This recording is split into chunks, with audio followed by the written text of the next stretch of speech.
Hello guys, welcome back to my channel friends. आज मैं आपके लिए लेके आई हूँ कुछ ऐसे यूज़फुल टिप्स एंड ट्रिक्स जो आपके बहुत ही ज़्यादा काम आएंगे और ये टिप्स एंड ट्रिक्स आपके समय और पैसे दोनों की बचत करेंगे। तो फ्रेंड्स, क्या कभी आपने गरम तवे के ऊपर ड्राई फ्रूट डालकर देखे हैं? नहीं तो एक बार डालकर ज़रूर देखें। तो फ्रेंड्स, हम ले लेंगे एक प्लेट और इसमें डालेंगे कुछ ड्राई फ्रूट, यानी कि जैसे सबसे पहले मैंने लिए हैं 2 बड़े चम्मच पिस्ता, 2 बड़े चम्मच बादाम, और अगर आप इनको काउंट करेंगे तो ये 10 से 15 पिस्ता है, 10 से 15 बादाम है और थोड़े से मैं ले रही हूँ खजूर। तो ये आसानी से ग्रोसरी मार्केट में मिल जाते हैं।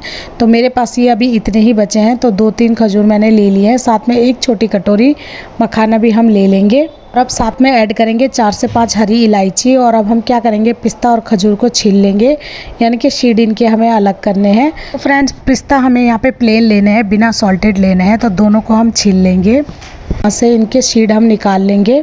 तो अभी एक चीज़ हम और ऐड करेंगे, वो है काजू। तो फ्रेंड्स, जो भी ड्राई फ्रूट आपके पास हो वो आप ले सकते हैं। देखिए 2 बड़े चम्मच काजू भी मैंने ले लिए हैं और अगर आप इनको काउंट करेंगे तो ये भी 9 से 10 काजू हैं। तो ये भी मेरे पास अभी इतने ही हैं। तो इन चीज़ों को अब हम कर लेंगे हल्का सा ड्राई रोस्ट।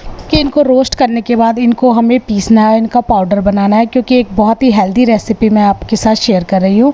और साथ में ही इसमें ऐड करेंगे 2 बड़े चम्मच सौंफ। तो ये मैं मोटी वाली सौंफ ऐड कर रही हूँ। सौंफ हमारे पाचन तंत्र के लिए बहुत ही फ़ायदेमंद है और ये गैस जैसी प्रॉब्लम को नहीं होने देती। तो ये देखिए तवे पर मैंने ये सभी चीज़ें डाल दी है। तवा हल्का सा गर्म है। तो ये सभी चीज़ें डालने के बाद आधे मिनट के लिए स्पून से हिलाते हुए अब इनको ड्राई रोस्ट कर लेंगे, ताकि इनमें जितना भी मॉइस्चर है वो निकल जाए, ये हल्के से क्रिस्पी हो जाए। तो इनको हमें बहुत देर तक रोस्ट नहीं करना है। आप चाहें तो इन सभी ड्राई फ्रूट को अलग से एक एक करके रोस्ट कर सकते हैं, लेकिन मैंने सभी ड्राई फ्रूट को एक साथ ही डाल दिया है। तो इनको इस तरह से हिलाते हुए आधे मिनट के लिए हमें रोस्ट करना है। तो फ्रेंड्स, आप अगर इनको अलग से रोस्ट कर रहे हैं तो मखाने और बादाम इनको आप एक साथ ही रोस्ट करें, क्योंकि इनका कुकिंग प्रोसेस थोड़ा सा देर तक होता है, इसलिए आप इनको अलग से रोस्ट करें। और काजू और बाकी जो चीज़ें हैं उनको बस हल्का सा ड्राई रोस्ट करना है। लेकिन यहाँ पर मैंने खजूर ऐड नहीं किया है, उसे हम बाद में ऐड करेंगे। और साथ में ऐड करेंगे मीठे के लिए धागे वाली मिश्री। आप चाहें तो केवल खजूर ही ऐड कर सकते हैं या फिर केवल मिश्री भी ऐड कर सकते हैं, या दोनों में से कोई एक चीज़ ले सकते हैं। तो धागे वाली मिश्री को हम इस तरह से खलबट्टे में डालकर पहले थोड़ा कूट लेंगे और इसके बीच का जो धागा है उसको इस तरह से निकाल देंगे।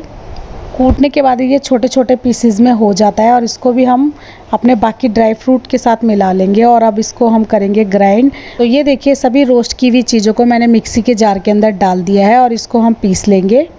और इसी के साथ मिश्री भी मैंने ऐड कर दी है। तो फ्रेंड्स, इस तरह से जब हम इसको पीस लेंगे तो आप देख सकते हैं ये इस तरह के पाउडर फॉर्म में बन जाता है।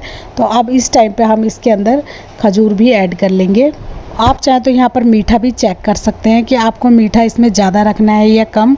खजूर डालकर भी मैंने इसको ग्राइंड कर लिया है। आप अगर बगैर मीठे का इसको बनाना चाहते हैं तो खजूर और मिश्री स्किप कर सकते हैं, में ऐड ना करें। और आप मिक्सचर को यहाँ पे टेस्ट कर सकते हैं, ये बहुत ही ज़्यादा टेस्टी होता है खाने में। तो ये लीजिए, बन गया है हमारा बहुत ही हेल्दी ड्राई फ्रूट पाउडर। तो फ्रेंड्स, ये ड्राई फ्रूट पाउडर आप अपने बच्चों को दूध में दे सकते हैं या हलवे में, या कोई भी रेसिपी जैसे खीर वगैरह आप बनाते हैं उसमें आप डालकर दे सकते हैं। अगर आपके बच्चों की आंखों की रोशनी कम हो रही हो या दुबले पतले हो रहे हो तो आप उनको ये दे सकते हैं। ये बहुत ही हेल्दी ऑप्शन है। और अगर आप इसको दूध में डेली 1 चम्मच बच्चों को डालकर देंगे तो इससे आपके बच्चों का वेट भी गेन होगा।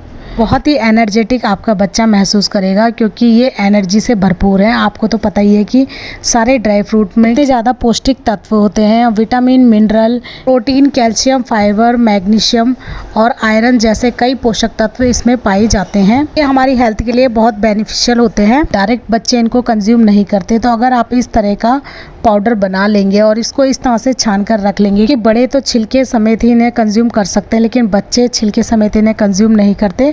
तो इस तरह से आपके खजूर के, इलायची के और बादाम के जो छिलके हैं वो छलनी में ऊपर की तरफ आ जाएंगे। इस तरह का हेल्दी ड्राई फ्रूट पाउडर बनाकर आप गुनगुने दूध में बच्चों को डालकर दीजिए। ये बहुत ही हेल्दी भी है और साथ ही साथ ये दूध का टेस्ट भी कई गुना बढ़ा देगा। तो इसे डालने के बाद बच्चे दूध बहुत मज़े से पियेंगे। तो फ्रेंड्स, आप देख सकते हैं कि इस तरह से मैंने इसको छान लिया है। ये जो वेस्ट बच गया है इसको भी आप ऐसे ही खा सकते हैं, क्योंकि ये भी बहुत टेस्टी है, क्योंकि इसमें खजूर के छोटे छोटे छोटे चंक्स है, तो इसको आप ऐसे ही स्पून से कंज्यूम कर सकते हैं। तो ये देखिए इस तरह का हेल्दी पाउडर हमारा बनकर तैयार हो चुका है। अगर आप अपने बच्चों को बॉर्नविटा देते हैं या हॉर्लिक्स या फिर कोई भी अदर पाउडर आप मिल्क में मिलाकर देते हैं, तो उसकी जगह पे आप इस पाउडर को ट्राई कर सकते हैं। इसको आप 1 मंथ तक स्टोर करके भी रख सकते हैं। तो किसी भी एयर टाइट बॉक्स के अंदर इसको भरकर रख सकते हैं आप फ्रिज के अंदर। अगर आप इसको डेली कंज्यूम करते हैं तो आप बाहर ही रख सकते हैं, लेकिन अगर आप इसे कभी कभी लेते हैं तो आप इसको फ्रिज के अंदर ही रखें। तो चलिए अब मैं आपको इसको गर्म दूध के अंदर डालकर दिखाती हूँ। तो मैंने आधा गिलास गर्म दूध डाला है और इसके अंदर 1 टेबल स्पून के करीब ये ड्राई फ्रूट पाउडर मिला दिया है। इसको अच्छे से हम मिक्स कर लेंगे। तो इसमें मीठा डालने की भी कोई ज़रूरत नहीं है, क्योंकि हमने ऑलरेडी इसमें मिश्री डाली है। सौंफ का भी इसमें बहुत ही अच्छा टेस्ट आता है और ये हमारे पाचन के लिए भी बहुत हेल्दी है। मैंने यहाँ पर इलायची भी डाली है। अगर बच्चों को आपके इलायची का टेस्ट नहीं पसंद तो आप इसे स्किप भी कर सकते हैं। तो इस तरह से हम सभी चीज़ों को मिला लेंगे और इस तरह से गुनगुने दूध में मिलाकर आप बच्चों को दीजिए। ये बच्चों की आंखों की रोशनी तेज़ करता है, दिमाग को तेज़ करता है, बच्चों को हेल्दी रखता है, एनर्जेटिक रखता है। और अगर आपके बच्चे दुबले पतले हैं, ये आपके बच्चों का वज़न बढ़ाता है और थकान को भी दूर करता है। तो इस तरह की हेल्दी ड्रिंक आप बनाकर स्टोर करके महीनों तक यूज़ कर सकते हैं। इसको कम क्वांटिटी में ही बनाएं और इस तरह से एयर टाइट बॉक्स के अंदर भरकर रख लें। इसको हमेशा गर्म या गुनगुने दूध में मिक्स कर ही दें और इस तरह से आप इसको भरने के बाद फ्रिज के अंदर ही स्टोर करके रखिए। पूरे 1 से 2 मंथ तक आप इसको यूज़ कर सकते हैं। इसको हमेशा कम क्वांटिटी में ही बनाएं और 1 मंथ तक यूज़ करने के बाद फिर से न्यू बनाएं, क्योंकि ज़्यादा लॉन्ग टाइम तक रखने से इसका टेस्ट भी थोड़ा सा चेंज हो जाता है। इसलिए आप इसको केवल 1 मंथ के लिए ही बनाएं। आई होप ये टिप आपको ज़रूर यूज़फुल लगी होगी। टिप बहुत ज़्यादा काम की है फ्रेंड्स। आप इसे बच्चे, बड़े और बुजुर्ग सभी को दूध में मिलाकर दे सकते हैं। ये बहुत ही हेल्दी ड्रिंक है। तो आई होप टिप आपको ज़रूर यूज़फुल लगी होगी। टिप यूज़फुल लगी हो तो प्लीज़ वीडियो को एक लाइक ज़रूर करें। बढ़ते हैं अगले टिप की तरफ। तो अगली टिप फ्रेंड हमारे पास इस तरह की वेस्ट पड़ी हुई बॉटल को लेके है। इस तरह की कोल्ड ड्रिंक की बॉटल तो हम सबके घर में वेस्ट ही पड़ी होती हैं, क्योंकि जब भी हम कोल्ड ड्रिंक लाते हैं तो उसमें इस तरह की जो बॉटल होती है इसे हम बेकार समझकर फेंक देते हैं। लेकिन इसका एक कमाल का यूज़ मैं आपको बताऊंगी। इस बॉटल को हम ऊपर की साइड से इस तरह से कट कर लेंगे। तो चाकू को गर्म करने के बाद आप बहुत ही आसानी से इसको कट कर सकते हैं। तो ये देखिए पहले से ही एक बोतल को मैंने इस तरह से कट करके रखा हुआ था, तो इसका यूज़ मैं आपको बताऊंगी। तो हम क्या करेंगे, एक नुकीला चाकू ले लेंगे और इसको इस तरह से गर्म करके ऊपर की तरफ से हम जो इसका ढक्कन है इसकी तरफ को एक होल कर लेंगे, छेद बना लेंगे। तो इस तरह से गर्म चाकू बॉटल के ऊपर लगाने से बहुत ही आसानी से इसका प्लास्टिक मेल्ट हो जाता है और इजीली इसमें छेद बन जाता है। तो ये देखिए इस तरह से हमें एक छोटा सा होल करना है इसमें। अब हम ले लेंगे एक छोटी सी डोरी या फिर कोई भी धागा या फिर कोई भी छोटा टुकड़ा नाड़ा का भी आप ले सकते हैं।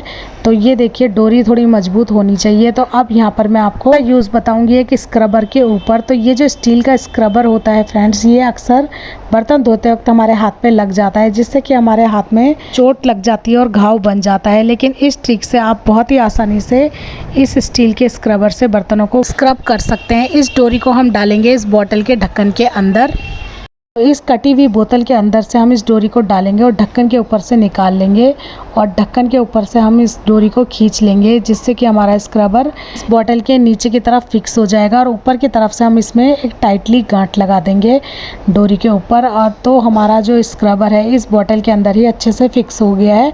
अब हम जब भी बर्तन धोएंगे तो हमारे हाथ पे बिल्कुल भी नहीं लगेगा, क्योंकि हमें स्टील के स्क्रबर को नहीं पकड़ना बल्कि इस बोतल को इस तरह से पकड़ना है। तो अब मैं आपको इस तवे को क्लीन करके दिखाती हूँ इस स्क्रबर की हेल्प से। तो थोड़ा सा लिक्विड जेल हम इस तवे के ऊपर डाल देंगे और इस तरह से बॉटल को ऊपर की तरफ से हमें पकड़ना है और स्क्रबर को इस तरह से तवे के ऊपर रब कर लेना है। तो इस तरीके से आपके हाथ पर बिल्कुल भी स्क्रबर नहीं लगेगा। तवे को चारों तरफ से आप अच्छे से स्क्रब भी कर सकेंगे, तो ना तो ये आपके हाथ पे चुभेगा और ना आपको कोई चोट लगेगी। तो इस तरीके से हम छोटी सी ट्रिक से अपने काम को कर सकते हैं आसान। ये देखिए लिक्विड डिश वॉश को मैंने अच्छे से पूरे तवे पर रब कर दिया है। तो मैंने अभी बहुत ज़्यादा तेज़ी से इसको रब नहीं किया, जेंटल हाथों से ही मैं इसको क्लीन करके दिखा रही हूँ। और सिंक के नीचे हम इसको प्रॉपर तरीके से रगड़ेंगे और वॉश करेंगे। तो अभी मैं आपको फ़िलहाल टेम्परेरी इसको इस तरह से रब करना बता रही हूँ। बॉटल को हमने ऊपर की तरफ से पकड़ना है और स्क्रबर को अच्छे से रब कर देना है घुमाते हुए। ये लीजिए, स्क्रबर से रब करने के बाद अब मैंने इसको वॉश कर दिया है। इससे हम अपने तवे को बहुत जल्दी से साफ़ कर सकते हैं और इसको हम कहीं पर भी इजीली टांग सकते हैं, क्योंकि इसमें ऊपर की साइड में हमने डोरी बांधी हुई है, जिससे कि इसका एक्स्ट्रा पानी भी निकल जाएगा और आपका जो स्क्रबर है वो हाइजीन रहेगा। तो आई होप टिप छोटी सी है लेकिन आपके बहुत काम आई होगी। टिप यूज़फुल लगी हो तो एक लाइक करें। चलिए बढ़ते हैं अगली टिप की तरफ। अगली टिप में फ्रेंड्स, हम एक कटोरी में ले लेंगे 1 टेबल स्पून के करीब बेकिंग सोडा और अब इसमें थोड़ा सा पानी डालकर इसका एक घोल टाइप का हम बना लेंगे। और अब अगली चीज़ हम इसमें ऐड करेंगे थोड़ा सा नींबू का रस। तो ये देखिए, एक नींबू मैंने कट कर लिया है और थोड़ा से नींबू की कुछ ड्रॉप ही हमें इसमें ऐड करनी है, क्योंकि फ्रेंड्स नींबू की बहुत ही अच्छी फ्रेगनेंस होती है। तो ये हम बनाएंगे बहुत ही नेचुरल रूम फ्रेशनर। तो आप इस तरह से मिक्स करने के बाद आप किसी भी बेकार पड़ी हुई छोटी स्मॉल बॉटल के अंदर इसे भर के रख सकते हैं और इसको आप अपने बाथरूम में, किचन में या फिर शू रैक के आसपास रख सकते हैं। या फिर दूसरी ट्रिक ये है कि आप इस सॉल्यूशन के अंदर डिप कर लीजिए कुछ कॉटन को। इस तरह के छोटे छोटे कॉटन बॉल्स हम इसमें डिप कर लेंगे और इनको हल्का सा निचोड़ लेंगे। और अब इन बॉल्स को हम रखेंगे अपने शू रैक में, बाथरूम में या किचन में सिंक के आसपास आप इनको रख सकते हैं, क्योंकि इनमें से लेमन की बहुत ही अच्छी फ्रेगनेंस आती है। तो ये देखिए, इस तरह से हम इसको इस सॉल्यूशन में डिप कर लेंगे और हल्का सा निचोड़ने के बाद इनको हम अपने शूज़ के अंदर भी डाल सकते हैं, क्योंकि शूज़ में से अक्सर बरसातों में बहुत ही बैड स्मेल आती है। तो इस तरह के बॉल्स बनाकर हम जूतों के अंदर रख सकते हैं। और आप चाहें तो इन कॉटन बॉल्स के ऊपर हल्का सा एसेंशियल ऑयल भी एक ड्रॉप डाल सकते हैं और इन बॉल्स को जूतों के अंदर डाल सकते हैं। अब आप इन जूतों को कहीं भी रख दीजिए, इनमें से बिल्कुल भी बैड स्मेल नहीं आएगी। तो ये टिप छोटी सी है लेकिन बहुत काम की है। और आप चाहें तो इन बॉल्स को रख सकते हैं फ्रिज के अंदर भी। बहुत बार ऐसा होता है कि कुछ खाना इधर उधर गिर जाता है जिसकी बैड स्मेल फ्रिज में फैल जाती है। इन कॉटन बॉल्स को आप फ्रिज के अंदर भी रख सकते हैं। आई होप वीडियो आपको यूजफुल लगी होगी। वीडियो जरा से भी यूजफुल लगी हो तो प्लीज़ वीडियो को लाइक, शेयर और सब्सक्राइब करें और अपने फीडबैक मेरे साथ ज़रूर शेयर करें। मिलते हैं एक ऐसी यूजफुल वीडियो में, तब तक के लिए bye bye and take care.